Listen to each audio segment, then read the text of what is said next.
Hello, नमस्कार मित्रों। आज बात करते हैं ब्राह्मणवाद या मनुवाद या और अम्बेडकरवाद में क्या अंतर है। देखिए, ब्राह्मणवाद सिखाता है कि वो काम आप तभी कर सकते हैं जब आप उसके लिए एडेक्वेट ट्रेनिंग या मेरिट इनहेरिट करते हैं। यानी कि आप डॉक्टर तभी बन सकते हैं जब आप उसको पहले तो जो ट्रेनिंग है उसके लिए एडेक्वेट जो है वो काबिलियत आप में हो। यानी कि अब समाज में सर्जरी वही कर सकता है जिसको नॉलेज एब्जॉर्ब करने की कैपेसिटी हो। वो तो बात की बात है ना कि ट्रेनिंग होना वो पहले पहले ये तो पता चले कि वो इस लायक है कि नहीं, कि वो जो नॉलेज दी जाएगी वो एब्जॉर्ब करेगा या नहीं करेगा। अम्बेडकरवाद कहता है कि नहीं भाई, कोई भी जिसको पढ़ने लिखने से कोई मतलब नहीं हो, ठीक है, वो भी डॉक्टरी की ट्रेनिंग के लिए एडमिशन ले सकता है। मतलब जिसको 98 नंबर आए वो बैठे, और जिसको 8 नंबर आए वो ट्रेनिंग के लिए जाए। अब आपको निर्णय करना है कि जो लोग अम्बेडकरवाद को फॉलो करते हैं, क्या ऐसे डॉक्टर से अपना ट्रीटमेंट करवाएंगे। अम्बेडकरवाद कहता है कि अगर आप डॉक्टर बन गए तो आप चाहे नालायक ही हो, आपसे मरीज मर रहे हो, आपका प्रमोशन जो है वो जल्दी जल्दी होगा। ठीक है। और ब्राह्मणवाद कहता है कि नहीं, अगर आप काबिल होंगे तभी प्रमोट होंगे। तो आप देखिए अपने घरों में कैसे नौकर, कैसे काम करने वाले कोई भी आदमी रखेंगे, जो नकारा है उसको रखेंगे अपनी इंडस्ट्री में काम करने वाले, हेल्पर में या किसी चीज में, और उसको नहीं काम करने के बदले सैलरी बढ़ाएंगे। मैं उन लोगों से पूछ रहा हूँ जो अम्बेडकरवाद जिंदाबाद के नारे लगाते हैं। अपने घरों में बहुत सारे, तो अब तो प्रेसिडेंट ही है अम्बेडकरवादी है, प्रधानमंत्री भी अम्बेडकरवादी हैं, सारे अम्बेडकरवादी हैं।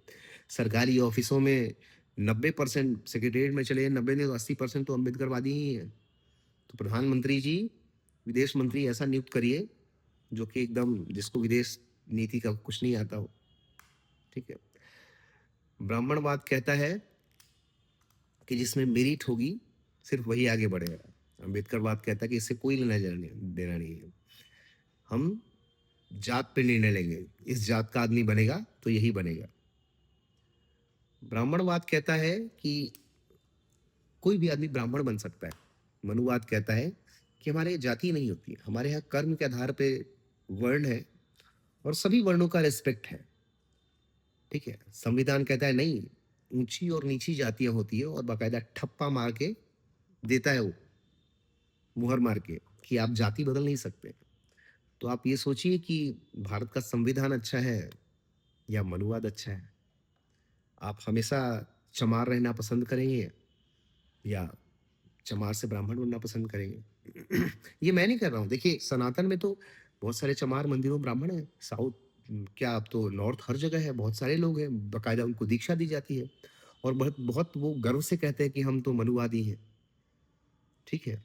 तो आपको निर्णय करना है कि आप जिंदगी भर चमार रहना चाहेंगे, या अगर आपको लगता है कि आप में मेरिट है तो आप मनुवाद को फॉलो करके ब्राह्मण बन सकते हैं। और अगर आपको लगता है कि आप संविधान के रूप से, संवैधानिक रूप से चलना चाहेंगे, तो फिर ऊंच नीच तो संविधान सिखाता है, संविधान सर्टिफिकेट देता है, फिर उसको झेलने के लिए तैयार रहिए। क्योंकि ब्राह्मणवाद या मनुवाद जो है वो तो कभी भी ये नहीं कहता ना कि जो शूद्र है उनकी रिस्पेक्ट नहीं है। शूद्रों की बहुत ज्यादा रिस्पेक्ट होती है, और शूद्रों को सजाएं भी कम होती हैं। ब्राह्मणों के लिए ज्यादा कड़ी सजाएं हैं पूरी मनुस्मृति में। तो 60% चीजें सिर्फ ब्राह्मणों को फॉलो करने के लिए लिखी हुई चीजें हैं। ब्राह्मणवाद कहता है कि यत्र नारी, जहाँ नारी होती है वहां रमन्ते तत्र देवता। जहाँ नारियों का सम्मान होता है वहां देवता रहते हैं। हम नारियों को दुर्गा काली के रूप में पूजते हैं, छोटी छोटी बच्चियों बच्चियों को पूजते हैं। तो आप देखिए कि आप मनुवाद में विश्वास करते हैं या अम्बेडकरवाद में। दुनिया में कहीं भी आप किससे पूछ लीजिए, जो चीजें मैंने बताई हैं वो सही है या नहीं है, और आप उस व्यक्ति से पूछ लीजिए कि ब्राह्मणवाद ज्यादा अच्छा है, मनुवाद ज्यादा अच्छा है, या अम्बेडकरवाद होना, अम्बेडकरवाद ज्यादा अच्छा है। देखिए, एज ए डॉक्टर, मतलब ये बहुत ईज़ी नहीं होता है हम लोगों के लिए इन चीज़ों पे बात करना, बिकॉज़ मतलब पूरा टाइम बिज़ी रहने के बाद अ, हम नहीं चाहते कि इन चीज़ों पे बात हो और थोड़ा रेस्ट करें या एक, बट इट टेक्स टाइम। बहुत टाइम के बाद मैंने ये रियलाइज़ किया कि नहीं, ये रिस्पॉन्सिबिलिटी है कि एज़ अ हीलर जो मैं कर सकता हूँ सोसाइटी के लिए वो कर ही रहा हूँ। लेकिन एक पॉइंट ऑफ टाइम आ गया है जिसको ब्रेकअप पॉइंट बोलते हैं, क्योंकि अब बर्दाश्त के बाहर है। अच्छे लोगों को बोलने के लिए आगे आना होगा। मैं ये अपने लिए नहीं कर रहा हूँ, कह रहा हूँ कि मैं बोल रहा हूँ। मैं ये चाहता हूँ कि जो भी सभ्य लोग हैं, जिनको समाज में नॉलेज है, वो आगे आएँ, बोलें। ऐसा नहीं सिर्फ़ पत्रकारों का काम है ये, ठीक है?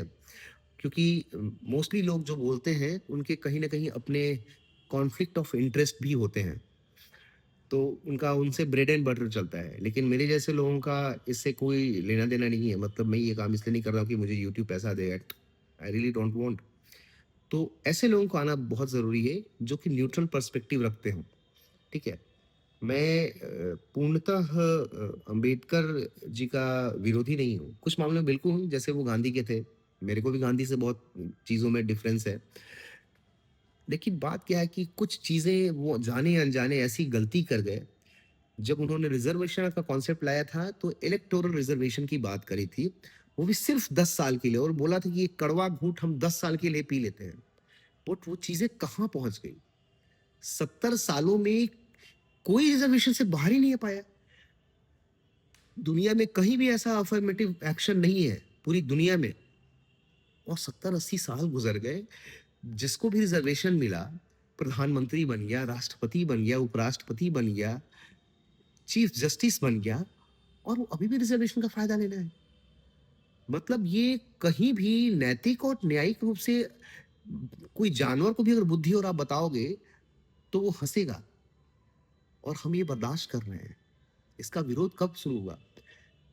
और सबसे बड़ी बात है, एक समाज को नीच रहने का लाइसेंस दे दिया गया। अब वो कितना भी बड़ा हो जाए, उसके मन में, इसको सबकॉन्शियस बोलते हैं, वो एक हमेशा रहेगा वो चीज़ कि बिकॉज़ वो टैलेंट के दम पे नहीं बना है। तो उसको कभी ना किसी न पॉइंट पे वो आदमी बोलेगा ही, जो उससे मिलेगा, "अरे यार, तुम तो ऐसे ही आ गए।"